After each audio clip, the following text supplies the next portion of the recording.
several things. One is Washington is struggling with a bigger issue that China is part of, which is this challenge to the notion that globalization is good. I just ran a conference in Washington at Georgetown on this subject, and it's very interesting. Globalization has changed so dramatically how corporations operate, how the world economic system operates, that it's very hard to understand anymore for people. And I think for the average American, and we see it in the Trump campaign, there is a feeling that they've been sold a bill of goods, that they were told that globalization would be good for them. And what they see is that globalization has some real downsides from their vantage point. Now, their analysis may be wrong. It may not be that their jobs went to China. It may be that robotics took over and those jobs disappeared because factory jobs just aren't what they used to be in the United States. Nonetheless, there is this perception that the jobs went to China. So the consensus on free trade, I think, has frayed in this country badly. And a new president's going to have to figure out how to bring that consensus back, assuming, as I do, that free trade is good for the American people. It's just that the benefits have not been shared equitably in American society. Second point I would make is that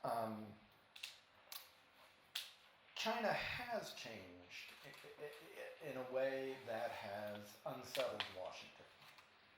Xi Jinping is a very different kind of leader from Hu Jintao. Hu Jintao was a very quiet, frankly meek man.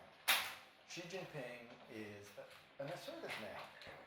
And China has new capabilities, and from his point of view, China should be part of setting the rules, setting the global rules. Now, 10 years ago, that would not have been part of the Chinese plan. When they entered the WTO, they had to play by our rules. That was how we put it.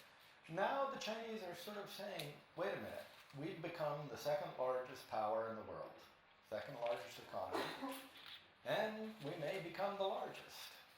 So shouldn't we be part of the ruling authority of the world?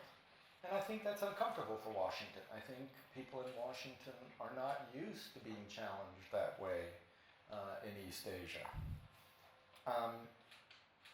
So I think that there is a lot of complexity. One of the things Colin Powell used to say is there's no bumper sticker in US-China relations. There is no simple way to explain it, because while we're talking about all these problems, I can also point to you a bunch of areas where we're doing very well with China. The climate change agreement is a huge positive in the relationship. We are cooperating off the coast of Somalia. American Navy and Chinese Navy cooperate on the high seas in that area of the world. As China goes global, China is going to need us more and more in certain areas of the world. We will have to work together on counterterrorism, as China now has people in the Middle East, in places like Afghanistan, Pakistan, Libya, you name it. There's much more cooperation that needs to occur on the counterterrorism side.